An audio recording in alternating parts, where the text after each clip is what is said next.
असतो पुत्र व्हावायचा गुंडा त्याचा तिही लोकी झेंडा विठ्ठल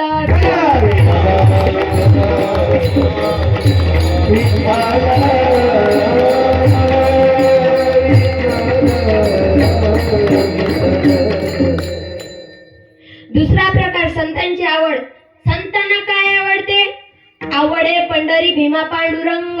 संतांना पंढरी आवडते, चंद्रभागा आवडते, देव किती आवडतो बरं? बहु आवडसे जीवापासून या. संतांना देवाशिवाय काही नको म्हणून संत तुकाराम महाराज हरिपाठामध्ये एक प्रमाण सांगतात. तुका म्हणे माझे सर्व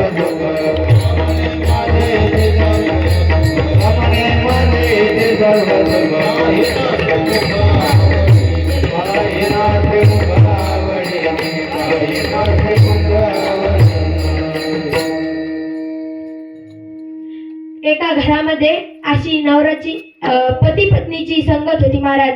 त्या दोघ जणांनी असा विचार केला की कीर्तनाला यायचं. म्हणून बाईने सांगितलं की तुम्हाला कीर्तनाला यावं लागल. तो म्हणला मी येत नाही तर तू इथं राहत नाही का? ती म्हणली तुम्ही येत नाही मी इथं राहत नाही. निघली महाराज ती घरात गेल्याच्या नंतर तिनं बॅग भरायला लागली. हा विचार करू लागला महाराज ही गेल्याच्या नंतर मला भाकरी तुकड्याची पंचायत व्हायची. आजकाल आजी येतात, त्या काळी आजी नव्हती महाराज द्यायला. म्हणून ती बॅग भरू लागली. हा विचार करू लागला भाकरी तुकड्याची पंचायत व्हायची. हा म्हणला मी येतो पण नाही का माझी अशी आट आहे. जेव्हा माझ्या मनाला वाटेल तेव्हा मी येईन. जसं माझ्या मनाला वाटेल येऊन बसन तोपर्यंत बसन आणि जसं माझ्या मनाला वाटेल घरी जावं तसं मी घरी येईन. म्हणून ही आट नाही का बायकोला मान्य झाली. मला काय पती पत्नी शिवाय म्हणता येत नाही, बायकोला मान्य झाली महाराज. नंतर सगळेजण असे जमल्याच्या नंतर त्याचं नाव होतं रामभाऊ.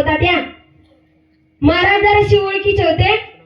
ते रामभाऊ ते लांबूनच दिसले की इकडून महाराज ओरडले, आले का रामभाऊ? बरं या.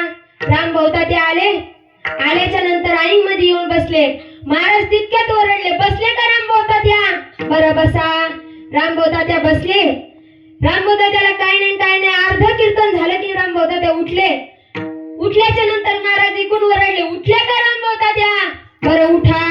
रामभाऊ उठले आणि घराच्या दिशेकडे जायला लागले. महाराज तितक्यात ओरडले, चले का रामभाऊ? बरं जा. रामभाऊ त्यानं तितकंच पाठ केलं. आले की या, बसले की बसा, उठले की उठा, चालले की जा. महाराज काही अशी सवय राहती, खाटावर झोपले तर खाटा खालून निघते, ह्या दरवाजाकडे झोपले त्या दरवाजाकडे निघते. म्हणून तशीच रामभाऊ त्याला एक सवय होती झोपीत बडबड करायची. तुमच्या इकडे कोणतं पीक राम महाराज? कोणतं पीक? ज्वारीचे पैसे आलेले होते. चोराला माहित होतं पैसे कुठे ठेवणार. म्हणून रात्री 12 वाजले 1 वाजला कीर्तन वगैरे झालं. सर्व आपण आपल्या घरी गेले. कड्या कुलूप झाल्या आणि नाही का 4-5 चोर घर फोडणार की हे रामभाऊ तितकून ओरडले, आले का रामभाऊ? बरं या. त्या चोरामध्ये पण एक रामभाऊ होता. ह्या रामभाऊ त्याला वाटलं की मलाच ओळखलं काय. म्हणून हे रामभाऊ त्या जराशे डचकले. पहिल्याने आवाज दिल्यावर माणूस डचकत नाही. तुम्ही झोपले वाटलं मला, डचकत ना. मग तसंच ते पहिले रामभाऊ ते जे चोर होते का ते डचकल्याच्या नंतर एका ड्राम असतो का तुमच्या इकडे काय म्हणतात? ड्रामच ना. त्या ड्रामच्या आडंगी जाऊन बसल्याच्या नंतर हे झोपलेले रामभाऊ तितक्यात ओरडले, बसले का रामभाऊ? बरं बसा.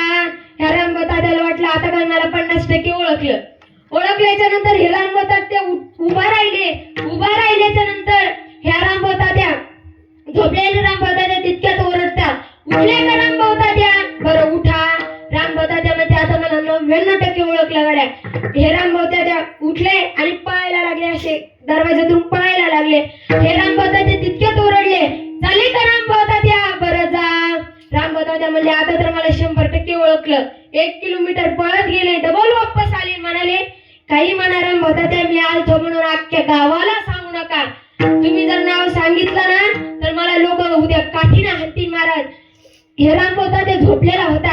यानं काय केलं, हा म्हणला हे घ्या 2-4 घरं फोडलेले आहेत, हे खिशातले पैसे काढतो आणि त्यांच्या खिशात टाकतो. म्हणून यानं खिशातले पैसे काढले, त्या रामभोवताच्या खिशात टाकले. खिशात टाकल्याच्या नंतर हा रामभोवता ते गेला महाराज पळायला. पळत गेला घरी. घरी गेल्याच्या नंतर जाऊन झोपला. सकाळी पहाटे 5 वाजता उठायचे. जुने जे लोक होते ना ते 5 वाजता उठते. आताचे किती वाजता उठते? 8 वाजता. 8 वाजता उठते. 8 वाजता उठल्याच्या नंतर ते झोपलेले रामभोवता ते सकाळी 5 वाजता उठले. उठल्याच्या नंतर खिसे तर जड लागले, परंतु खिसे जड लागले, खिशात हात घालायला टाइम नाही महाराज त्याला. ते पळत गेले, झाडू घेतला, झाडून काढायला लागले. महाराज त्याला उशीर झाला होता, कारण की जर बायको आली असती आणि म्हणली असती झाडूनच काढलं नाही आणि तो अशी कुठले हे, तर नाही का हल्ला असतं महाराज. त्याच्यामुळं याला झाडून घेतलं, मग खिशात हात घातला. खिशात हात घातल्यानंतर पैशाचे बंडल निघले. पैशाचे बंडल निघल्याच्या नंतर हा विचार करू लागला, अरे मी 1 दिवस कीर्तनाला गेलो तर माझ्या खिशात बंडलाची बंडल आले. पप्पीची माय दररोज जाती, तिच्या जवळ किती असते?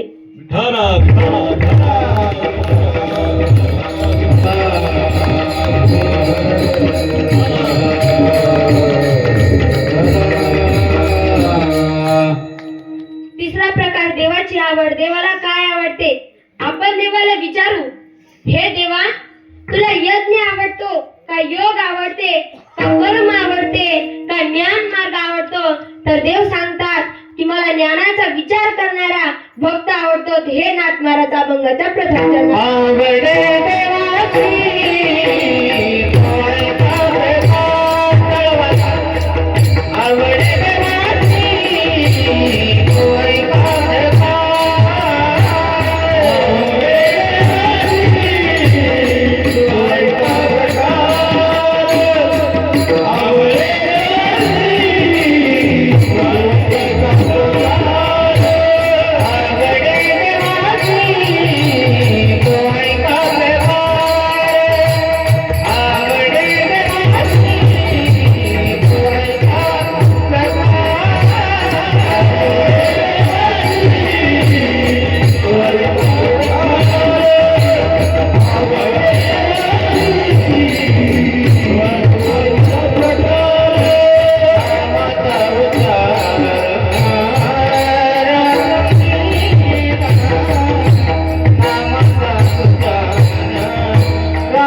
भक्त आवडतो.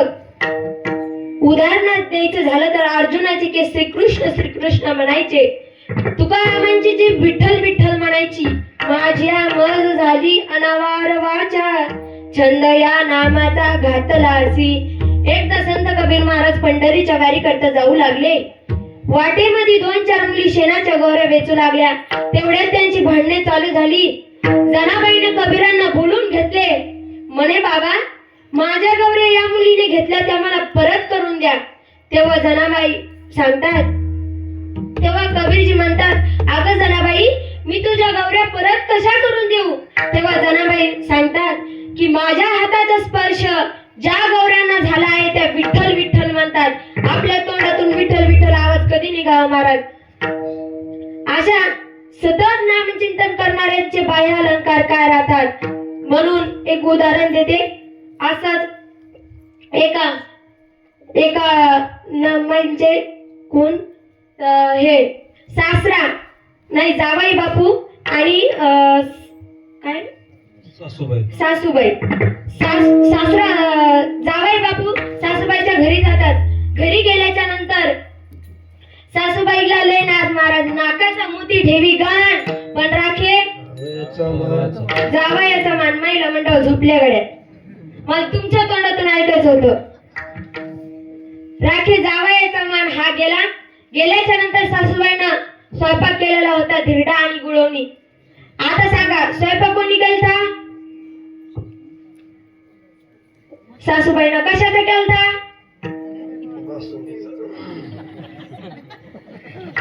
कशाचा केलता? धिरडा आणि गुळवणी. धिरडा आणि गुळवणी स्वयंपाक केलता. यानं 12 धिरडा खाल्ले आणि भगुना भर गुळवणी पिली. त्याच्या नंतर घरी जायला निघाला म्हणून सासूबाईकडे गेला. सासूबाई याचं नाव काय?